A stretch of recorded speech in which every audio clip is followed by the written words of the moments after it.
The restaurant was too fancy. That was Rebecca's first thought as her driver pulled up. Crystal chandeliers, valet parking, people in suits. She sighed and checked her phone. Her best friend had been texting encouragement all day. "You deserve this, Becca. Just give it a chance."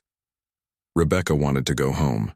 She had emails to answer, reports to review, and honestly, she'd rather be doing any of those things than sitting through another awkward date. But she'd promised. After months of pestering, she'd finally agreed to this blind date. 3 years. It had been 3 years since the accident. 3 years since her life changed completely. 3 years since she'd been on a real date.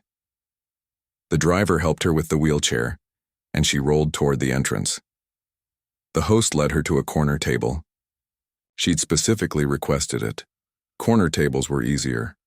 Less people staring, less awkward navigation, less of everything that made her uncomfortable. She was early, 15 minutes early. Rebecca was always early to everything, but tonight it also gave her time to prepare mentally, or maybe time to escape if she changed her mind.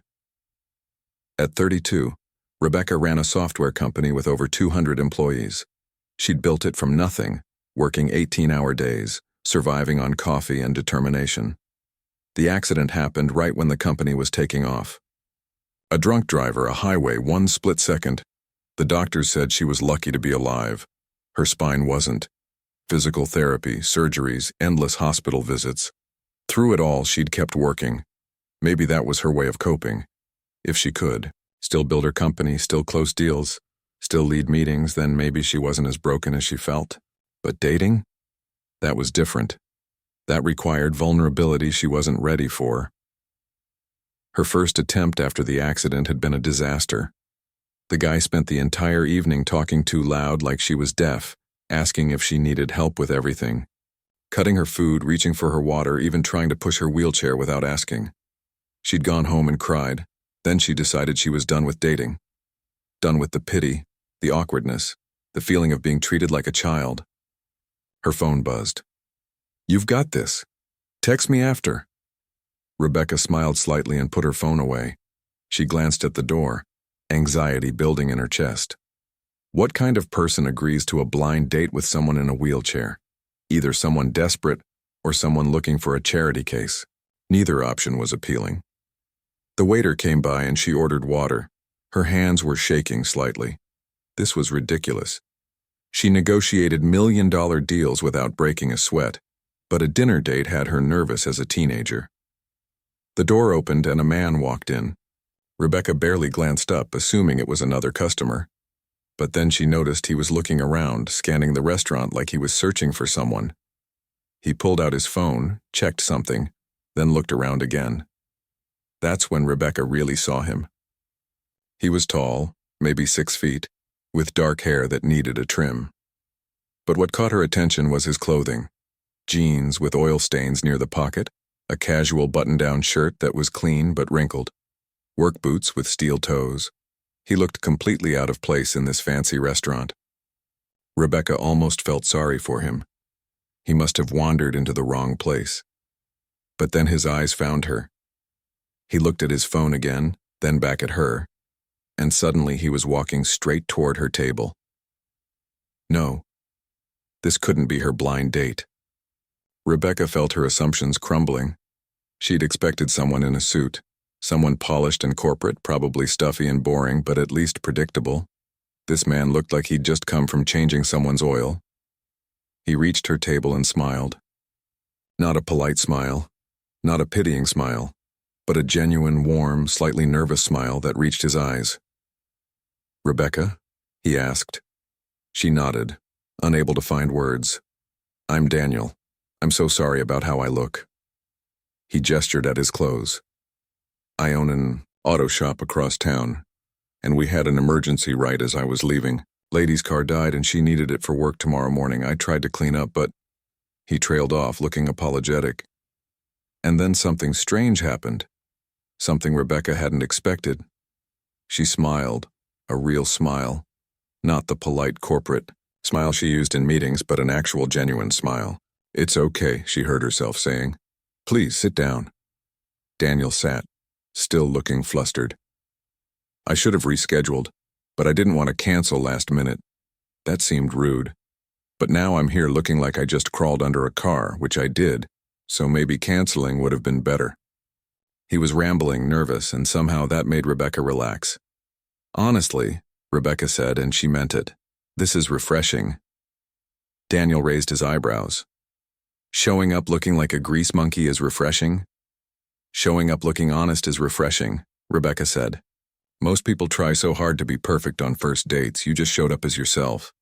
Daniel's smile widened. Well, I don't think I could pull off perfect even if I tried. The waiter appeared and Daniel ordered without looking at the prices. He wasn't trying to impress her or worry about the bill. He just ordered what he wanted, a simple pasta dish and iced tea. As they started talking, Rebecca felt something she hadn't felt in a long time. Comfortable. Daniel didn't stare at her wheelchair. He didn't ask intrusive questions about it. He didn't offer to help her with things she didn't need help with. He just talked to her like she was a person.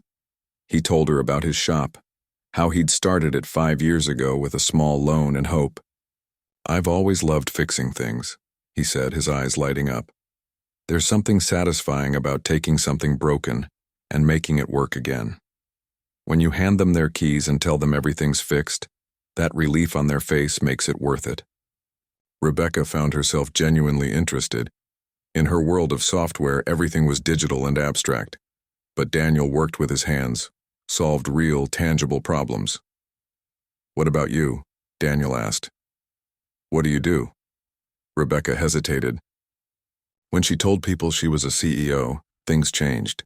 She decided to ease into it. I work in tech, software development. That's cool, Daniel said. I barely understand my computer, so anyone who can make software is basically a wizard to me. Rebecca laughed. It's not that magical. Lots of late nights, coffee, and problem solving. Sounds like we have more in common than you'd think, Daniel said. The conversation flowed naturally. They talked about favorite foods, places they'd traveled or wanted to travel. Daniel dreamed of visiting Italy to see vintage cars. Rebecca had been to Italy for a conference but barely saw anything outside meetings. That's sad, Daniel said. You went all the way to Italy and didn't enjoy it? That's been my life for the past few years, Rebecca admitted. All work, no play.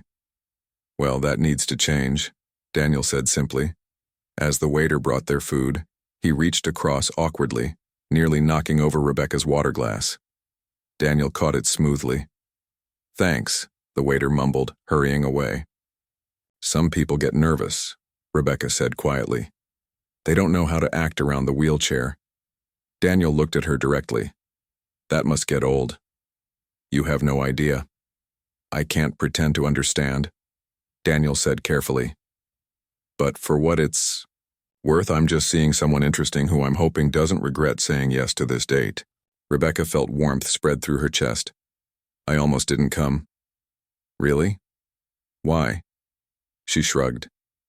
Bad past experiences, work stress, the general belief that dating with a wheelchair is basically impossible. Well, Daniel said, I'm glad you changed your mind. For the record, I almost didn't come either. Because of the emergency at the shop? No, because blind dates are terrifying. He grinned. I spent the drive over thinking about all the ways this could go wrong. Rebecca laughed again. She'd been doing that a lot tonight, she realized. Not a CEO, not someone to pity, not a charity case, just a person. And for the first time in 3 years, Rebecca thought maybe she'd been wrong about giving up on dating. Maybe there were still people who could see past the wheelchair and just see her. She took a sip of her water and settled in, actually looking forward to the evening. That smile, the one that had surprised her when Daniel first walked in, stayed on her face through dinner. 3 weeks had passed since that first dinner, and Rebecca found herself checking her phone more than usual. Daniel had texted her every day. Nothing pushy, nothing overwhelming, just simple messages. A photo of a classic car he was working on. A terrible joke that made her laugh during a board meeting. A good morning text that somehow made her day better. They'd seen each other 5 times already. Coffee before work, a movie on Friday where Daniel had called ahead to make sure the theater had wheelchair access. A casual lunch at a food truck park where they sat in the sun and talked for 3 hours. Each time, Rebecca felt herself letting her guard down a little more. But tonight was different. Tonight, Daniel was picking her up to meet some of his friends. They were having a barbecue, and Daniel had asked if she wanted to come along. Rebecca had said yes before really thinking about it. Now, as she sat in her apartment waiting, the anxiety was creeping in. Meeting friends was a big step. It meant this was becoming real. It meant people would have opinions. It meant navigating new spaces, new people, new judgments. Her phone buzzed. "Outside whenever you're ready, no rush." Rebecca took a deep breath and headed down. Daniel was leaning against his truck, and his face lit up when he saw her. He was wearing jeans and a clean t-shirt, and she noticed he'd gotten a haircut. "You look great," he said, and the way he said it made her believe him. "So do you. New haircut?" Daniel ran his hand through his hair, looking embarrassed. "Yeah, figured I should look presentable." He helped her into the truck, folding her wheelchair and loading it in the back with practiced ease.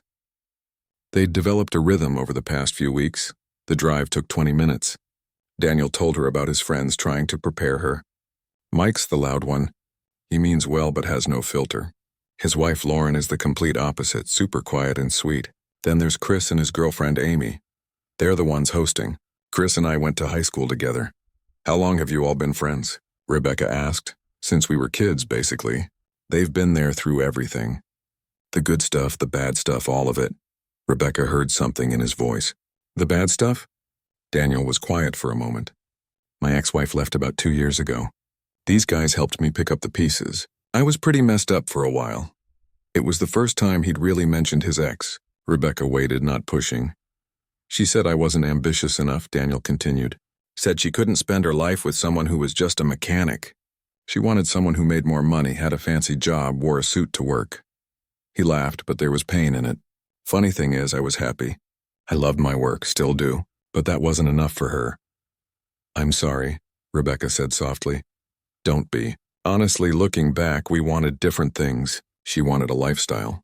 I wanted a life." He glanced at her. "Anyway, my friends have been waiting to meet you. I've told them about you." "What did you tell them?" "That I met someone amazing. That she's smart and funny and runs a whole company. And that she makes me smile more than I have in years." Rebecca felt her cheeks warm. Before she could respond, they were pulling up to a house with cars parked along the street. She could hear music and voices coming from the backyard. Daniel came around and helped her out. As they made their way to the backyard gate, Rebecca noticed him checking the path, making sure it was smooth enough for her wheelchair. The moment they entered the backyard, a large man with a booming voice called out, "There he is. And you must be Rebecca." Mike bounded over, a beer in one hand, a huge smile on his face. "We've heard so much about you. Daniel won't shut up about you, honestly. It's been Rebecca this, Rebecca that." "Mike," a woman's voice warned. Lauren appeared, gently pulling her husband back. "Ignore him. He forgets how to act around new people." She smiled warmly at Rebecca. "It's really nice to meet you." The evening started awkwardly, as these things often do. Rebecca could feel everyone being careful around her, watching their words, trying not to stare at the wheelchair. It made her tense, waiting for someone to say something stupid or offensive. But then Mike knocked over a bowl of chips and everyone laughed. Chris burned the first round of burgers and Daniel gave him endless grief about it. Amy told a story about their last camping trip that had everyone in tears from laughing. And slowly, naturally, Rebecca stopped being Daniel's new girlfriend in the wheelchair and just became Rebecca. She found herself talking with Lauren about work. Lauren was a teacher, and they discussed managing people, dealing with difficult personalities, and finding balance. "Daniel seems really happy," Lauren said quietly. "I haven't seen him like this since before his divorce." "You're good for him." "He's good for me too," Rebecca admitted. "I'd given up on dating." "Why?" Lauren asked, then looked apologetic. "Sorry, that's probably too personal." "No, it's okay." Rebecca surprised herself by wanting to talk about it. "After my accident, dating seemed impossible. The first guy I went out with treated me like I was made of glass, like I couldn't do anything myself. It was humiliating." "Daniel's not like that," Lauren observed. No, he's not. He treats me like a person. It sounds simple, but it's everything. Later, as the sun started to set, someone suggested making s'mores. They had a fire pit going and everyone gathered around. Daniel made sure there was a spot for Rebecca's wheelchair in the circle, moving a chair out of the way without making a big deal about it. Mike handed her a marshmallow and a stick. Fair warning, I'm competitive about s'mores. I will judge your marshmallow toasting technique. Bring it on, Rebecca said, and she meant it. Her first marshmallow caught fire. The second one fell off the stick into the fire. By the third one, she had it perfect, golden brown and gooey. Not bad, Mike conceded. You're officially approved. Approved for what? Rebecca asked. For Daniel. We have a screening process. It's very rigorous, Daniel warned, but he was smiling. What? It's true. After what he went through with She Who Shall Not Be Named, we're protective. Mike looked at Rebecca seriously. But you're good people. We can tell. As the evening wound down and people started saying their goodbyes, Chris pulled Daniel aside. Rebecca saw them talking, saw Chris clap Daniel on the shoulder. When Daniel came back, he looked happy, almost relieved. On the drive home, Rebecca asked him about it. Chris said he hasn't seen me this relaxed in years, said I seemed like myself again. Daniel reached over and took her hand. He's right. I feel like myself with you. Rebecca squeezed his hand. I feel like myself with you, too. They drove in comfortable silence for a while. Then Daniel spoke again. I know it's only been a few weeks, but I need you to know something. I like you, Rebecca. Really like you. This isn't casual for me. It's not casual for me either, Rebecca said quietly. My friends loved you, by the way. Mike texted me while you were talking to Amy, said, and I quote, marry her before someone else does. Rebecca laughed. That's moving a bit fast. Yeah, Mike's not known for his subtlety. Daniel pulled up to her building. But for what it's worth, I think he might be onto something. He helped her out of the truck, and as they stood there in the parking lot, Daniel leaned down and kissed her. It was their first real kiss, and it felt like everything clicked into place. Same time tomorrow? Daniel asked. I'd like that, Rebecca said, smiling that smile that only he seemed to bring out of her. As she headed inside, her phone buzzed. A text from Daniel. Thank you for tonight. You were amazing, Rebecca replied immediately. Thank you for being you. She went to bed that night feeling something she hadn't felt in years. Hope. Real, genuine hope that maybe she'd found something special. Something worth holding on to. 2 months into their relationship, Rebecca realized that falling in love was the easy part. It was the rest of the world that made things complicated. It started small. Little comments here and there. Her assistant mentioned that Daniel had called the office, and there was something in her tone. A raised eyebrow. A knowing smile that felt more like judgment. Then came the company holiday party. Rebecca had invited Daniel weeks in advance. She'd warned him it would be formal, that there would be corporate talk. He'd assured her he wanted to be there to support her. The night of the party, Daniel showed up in a suit. Simple, probably rented, tie slightly crooked, but he'd made an effort. You clean up nice, she said, straightening his tie. I feel like a penguin, Daniel admitted, but a penguin who's excited to be your date. The party was at a downtown hotel with marble floors and expensive chandeliers. Rebecca could see Daniel taking it all in, overwhelmed but trying not to show it. People started coming up immediately. Most were polite, but Rebecca felt the undercurrent. The way they looked at Daniel, assessing him, comparing him to the executives and investors around them. So what do you do, Daniel? One of her board members asked. Richard was the type who measured worth by job titles. I'm a mechanic. I own an auto shop, Daniel said with pride. Oh, that's interesting. Richard's smile didn't reach his eyes. Must be quite different from Rebecca's world. It is, Daniel agreed. But that's what makes it interesting. Different perspectives. Richard excused himself quickly.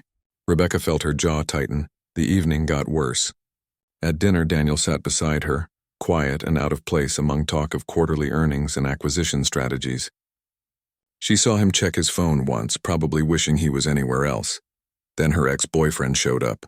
Trevor was a venture capitalist who'd invested in her company years ago. They'd dated briefly before her accident. He was exactly the kind of man her mother had always wanted for her. Successful for money, expensive suits, and he could walk. Rebecca, Trevor said, approaching with his confident smile.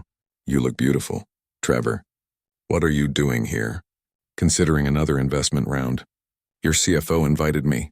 His eyes shifted to Daniel. And who's this, Daniel? My boyfriend. Rebecca emphasized the word. Trevor extended his hand. Trevor Morrison. Nice to meet you. They shook hands, Trevor's grip probably tighter than necessary. So what do you do, Daniel? I'm a mechanic. A mechanic. Trevor smiled. That's honest work. Good for you. The condescension was barely hidden. Before Rebecca could respond, Trevor turned back to her. I'd love to catch up later. Talk about old times. Maybe discuss that investment. He nodded at Daniel. Nice meeting you. After he left, Daniel was quiet. Too quiet. He seems like a real charmer, Daniel finally said. He's always been like that. I'm sorry. Don't apologize for him. Daniel took a sip of water. How long did you two date? Not long. 6 months. It ended right before my accident. But he's back now. For business. That's all? Daniel nodded, but she could see doubt creeping in. The doubt that said they were from different worlds and maybe those worlds didn't mix. The final blow came near the end of the evening. Rebecca was talking to a group of investors when she overheard a conversation nearby. 2 of her executives were standing close by, not realizing she could hear them. I just don't get it, one of them said. Rebecca could have anyone. Why is she dating a mechanic? Maybe it's a charity thing, the other replied. You know, she's in a wheelchair, so she thinks she can't do better. That's sad. She's built this amazing company. She should be with someone on her level. Rebecca felt like she'd been slapped. She glanced at Daniel across the room and saw from his expression that he'd heard it too. Their eyes met, and the hurt in his face broke her heart. They left shortly after. The ride home was tense, silent. Daniel drove, his jaw set, hands gripping the steering wheel a little too tight. I'm sorry about tonight, Rebecca said finally. You keep apologizing for other people. Because they were horrible. They had no right. They had every right, Daniel interrupted. They're your people. Your world, and I'm just the guy who changes oil for a living. Don't do that. Don't let them make you feel less than you are. Daniel pulled up to her building and put the truck in park. He sat there for a moment, staring straight ahead. Rebecca, I need to ask you something, and I need you to be honest. Okay. Are you embarrassed of me? What? No. Daniel, how could you even... Because tonight I felt like a charity case. Like people were wondering why someone like you would be with someone like me. And the worst part is I started wondering the same thing. That's ridiculous, is it? Daniel turned to face her. Your ex-boyfriend is a millionaire venture capitalist. I'm a mechanic who smells like motor oil most days. He went to Yale. I barely finished community college. He probably takes you to fancy restaurants and art galleries. I take you to diners and auto shows. And I prefer diners and auto shows, Rebecca insisted. Daniel, I don't care about any of that. You know that, but your world does care. Your colleagues, your investors, probably your family. They all think you're settling. I don't care what they think. Maybe you should. Daniel's voice was quiet. Maybe they're right. Stop it. I'm serious, Rebecca. What happens when your company goes public? When you're worth millions, traveling the world, meeting with important people? Where do I fit in that picture? Do I just wait at home? The mechanic boyfriend who doesn't understand your world? You're part of my world. You are my world, am I? Because tonight I felt like a visitor, like I was borrowing someone else's life for a few hours. They sat in heavy silence. Rebecca felt tears building behind her eyes. What are you saying? She asked. Daniel rubbed his face, looking exhausted. I'm saying maybe we need to think about whether this actually works. Whether we're being realistic or just romantic. Don't do this. Please don't do this, and I'm not doing anything. I'm just being honest about what we both felt tonight. He looked at her, and she saw the pain in his eyes. I love you, Rebecca, I do. But I don't know if love is enough when everything else is working against us. So what, you're giving up? Just like that? I'm not giving up. I'm being realistic. You have this incredible life, this incredible career, and I'm proud of you for that. But I can't be the guy who holds you back or makes things harder for you. You don't hold me back. You make everything better. Daniel smiled sadly. Tell me honestly, can you see a future where this works? Where I fit into your life without everyone questioning it? Without you having to defend me at every corporate event? Without people thinking you settled? Rebecca wanted to say yes immediately, but the words stuck in her throat because she didn't know. She didn't know how to make their two worlds fit together. She didn't know how to make people see what she saw in him. She didn't know if love was enough to bridge the gap between where they came from and her silence was all the answer Daniel needed. "I should go," he said quietly. "Daniel." Wait, but he was already getting out. Already helping her out of the truck. Already handing her the wheelchair. His movements were gentle, careful, heartbreaking. "I'll call you," he said. "We both just need some time to think." She watched him drive away, and for the first time since they'd met, Rebecca felt truly alone. She went upstairs and cried for an hour, angry at her colleagues, angry at Trevor, angry at Daniel for giving up, and angry at herself for not fighting harder. Her phone sat silent on the table. No goodnight text, no terrible joke, no message at all, and Rebecca realized that maybe falling in love had been the easy part after all. 5 days. It had been 5 days since Rebecca had heard from Daniel, and each day felt longer than the last. She'd thrown herself into work, staying late, taking midnight calls, doing anything to avoid thinking about the empty space he'd left. But work couldn't fill it. Nothing could. On the 6th day, Rebecca's mother called. They hadn't spoken in weeks, which wasn't unusual. Their relationship had always been more obligation than warmth. "I heard about your breakup," her mother said. "Honestly, Rebecca, it's probably for the best." Rebecca closed her eyes. "We didn't break up. We're taking some time. Time to realize you're from different worlds? Darling, I could have told you that from the start. A mechanic? You're a CEO. You should be with someone who matches your success. Someone like Trevor. Well, yes. Trevor is accomplished, from a good family. That mechanic of yours, what could he possibly offer you?" Rebecca felt something snap inside her. "He offers me happiness, Mom. He makes me laugh. He treats me like a person, not a business opportunity. He cares about me." "That's very romantic, but romance doesn't pay the bills. I pay my own bills. I don't need someone to take care of me financially. I need someone who sees me," her mother sighed. "I just want what's best for you." "No, you want what looks best. There's a difference." After hanging up, Rebecca sat in her office staring at city lights. Her mother's words mixed with the party comments, with Daniel's doubts, with her own fears. What did she really want? The answer came clearly. She wanted Daniel. His terrible jokes and oil-stained hands, and the way he made her feel important. She wanted to build a life with someone who valued love over appearances. But wanting and fighting for something were two different things. That night, Rebecca couldn't sleep. She kept replaying their last conversation. The hurt in Daniel's eyes. Her silence when he'd asked if she could see a future together. She'd been so afraid of what people thought that she'd let him believe she was ashamed. At 2 a.m, she gave up on sleep and opened her laptop. She started writing, pouring everything out. Not for work, but for herself. And for Daniel. She wrote about what she'd realized. That other people's opinions didn't matter. That success meant nothing if you were alone. She wrote about how he made her feel, about the future she could see with him if they were brave enough to fight for it. When she finished at dawn, she felt clear-headed for the first time in days. She needed to see him, to tell him everything, to fight for what they had. But first she had something else to do. The next morning, Rebecca called an emergency meeting with her executive team. They gathered in the conference room, confused. "I want to address something," Rebecca started. "At the holiday party, some of you made comments about my boyfriend, about why I would be with someone like him." The room went silent. A few people looked uncomfortable. "Let me be clear. My personal life is my business. But since you've made it yours, I'll tell you something. Daniel is one of the best people I've ever met. He built a successful business from nothing, just like I did. He works harder than most people in this room. And he treats people with respect regardless of their job title or bank account." Richard started to speak, but Rebecca held up her hand. "I'm not finished. This company has a culture problem. We talk about innovation, but judge people by conventional standards. Job titles, income status, that's not innovation. That's snobbery." She looked around. "I built this company to create something meaningful. But we forgot what meaningful means. It's not just profit margins. It's about the people we are and the values we uphold." "Rebecca," Richard said carefully, "no one meant any disrespect.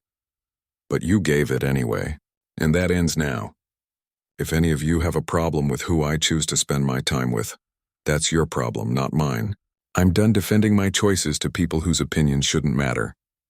After the meeting, Rebecca felt lighter. Like she'd been carrying a weight she hadn't realized was there. Now she just needed to find Daniel and hope she hadn't lost him. She drove to his shop, her heart pounding. It was late afternoon, lights on inside. She rolled up to the door and pushed it open. Daniel was under a car, only his legs visible. He slid out when he heard the door, wiping his hands on a rag. When he saw her, he froze. Rebecca. Hi. She suddenly felt nervous. Can we talk? He nodded, leading her to his small office in the back. Cluttered with papers and parts, but clean. He cleared a chair for her, then leaned against his desk. I'm sorry, they both said at the same time. Daniel gave a small smile. You first, Rebecca took a deep breath. I'm sorry for not fighting harder that night. For letting you think I was ashamed of you or cared what those people thought. The truth is, I was scared. Scared they were right, that we were too different, that it wouldn't work. But I've spent the last week miserable without you, and I realized something. What's that? That I don't care if it's hard. I don't care if people judge us. I care about you, about us, and I'm willing to fight for that if you are. Daniel was quiet for a moment, his expression unreadable. Then he said, I've been doing some thinking too. Actually, I've been doing more than thinking. He picked up a folder from his desk and handed it to her. Rebecca opened it, confused. Inside were blueprints, permits, business plans. What is this? Remember that woman who came in with the wheelchair-accessible van? The one I stayed up all night fixing? Daniel sat down across from her. After I fixed it, she told me how hard it was to find mechanics who knew how to work on modified vehicles. She'd been turned away from 3 other shops. I started thinking about all the people who face those barriers.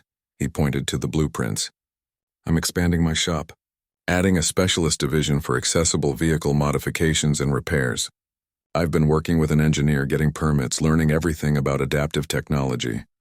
Rebecca stared at him, stunned. That night at your party, you were right.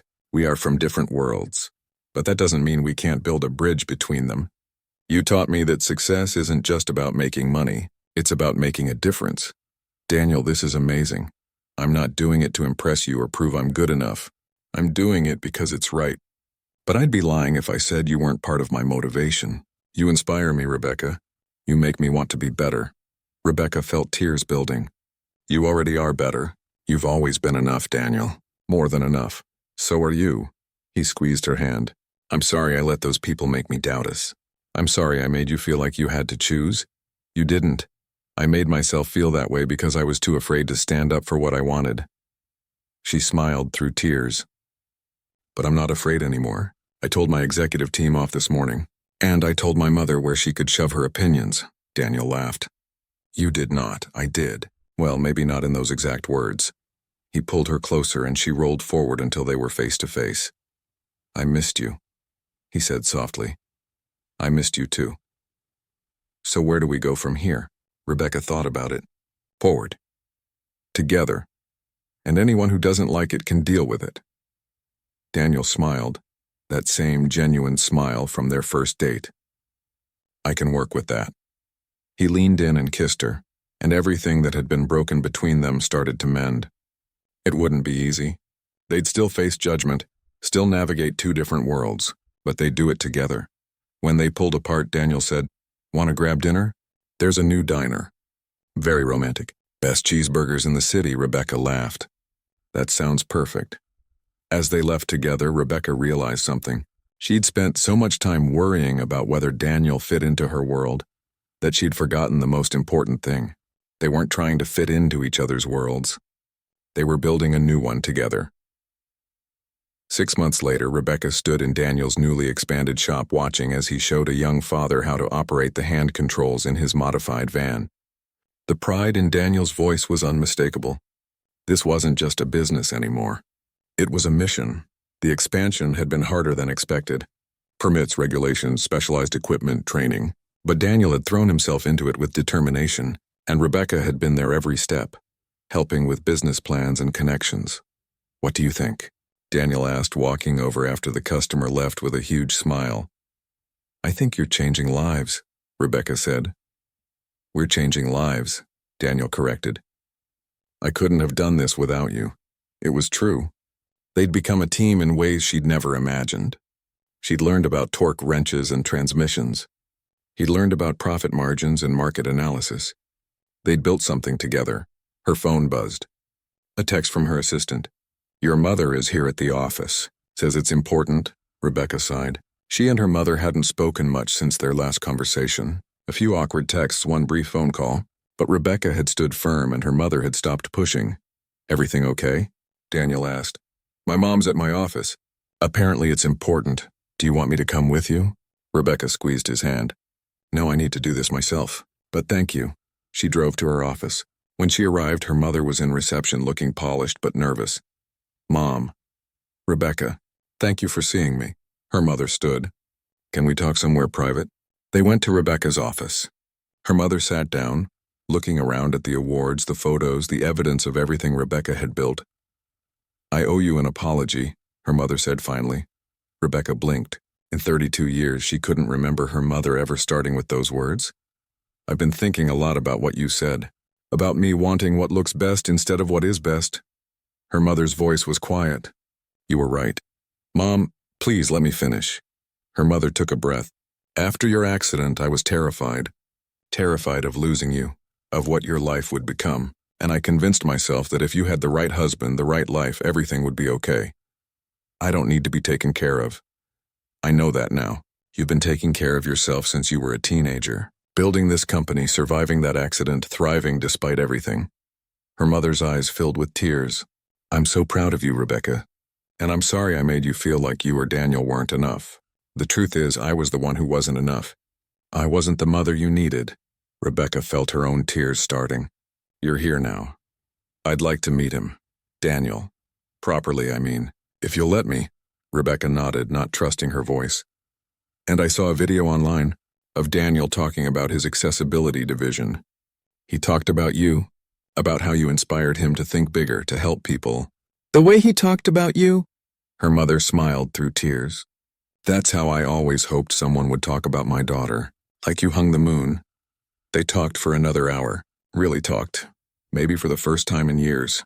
Her mother told her about her own regrets, about staying in a loveless marriage for appearances. And Rebecca told her about the fear after the accident, about finding Daniel, about building something real.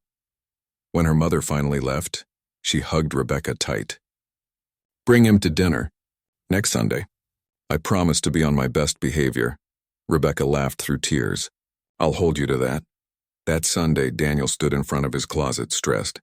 "What do you wear to meet your girlfriend's mother? The mother who thinks you're not good enough?" "She doesn't think that anymore," Rebecca assured him. "Just wear what you wore to the holiday party. You looked great." "I looked like a penguin. A very handsome penguin." Her mother answered the door with a genuine smile. "Daniel, I'm so glad you could come." "Thank you for having me, Mrs. Chen. Please call me Margaret." Dinner was surprisingly pleasant. Margaret asked Daniel about his business, actually listening. She asked how they met, smiling at the story of their first date. And when Daniel mentioned training other mechanics in accessibility modifications, Margaret's face lit up. "That's wonderful. I sit on the board of a nonprofit that works with disabled veterans. They're always looking for reliable mechanics. I could make some introductions." Daniel and Rebecca exchanged surprised glances. "That would be amazing," Daniel said. Over dessert, Margaret set down her fork and looked at both of them. "I owe you both an apology. Daniel, I judged you without knowing you. I let my own prejudices and fears cloud what should have been obvious. That you make my daughter happy. That you respect her and support her. That's all a mother should want." "I appreciate that," Daniel said quietly. "And for what it's worth, I understand. Rebecca's incredible. She deserves the best. She has the best," Margaret said firmly. "She has someone who loves her for who she is." As they drove home that night, Rebecca felt lighter than she had in months. Daniel reached over and took her hand. "Your mom's not so bad. She's trying. That's all I can ask." "She told me something while you were in the kitchen," Daniel said. "She said she's never seen you smile the way you smile around me. That after the accident, she worried you'd forgotten how to be happy, but that I brought that back." Rebecca felt tears prick her eyes. "You did? You did the same for me." He pulled up to her building. "After my divorce, I thought I'd just bury myself in work. That maybe that was enough. But then you walked into my life and suddenly work wasn't enough anymore. Life wasn't enough. I wanted more. I wanted everything." "Daniel." He reached into his pocket and pulled out a small box. Rebecca's heart stopped. "I know it's only been 8 months. And I know we've had our rough patches. But I also know that I want to spend the rest of my life with you, building businesses together, arguing about the proper way to load a dishwasher, figuring out this crazy world together. He opened the box. Inside was a ring, simple and beautiful. It's not a diamond. It's a sapphire. Blue like that dress you wore on our first date. The one where you smiled at me like I'd done something impossible just by being myself. Rebecca was crying now, full tears running down her face. Rebecca Chen, will you marry me? Yes, she said, not even hesitating. Yes, absolutely yes. He slipped the ring on her finger and then he was kissing her and she was kissing him back and everything felt perfect. Not perfect like a fairy tale, but perfect like real life. Messy and complicated and absolutely right.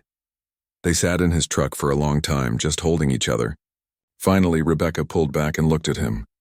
You know, people are still going to judge us. Let them. My board is probably going to have opinions.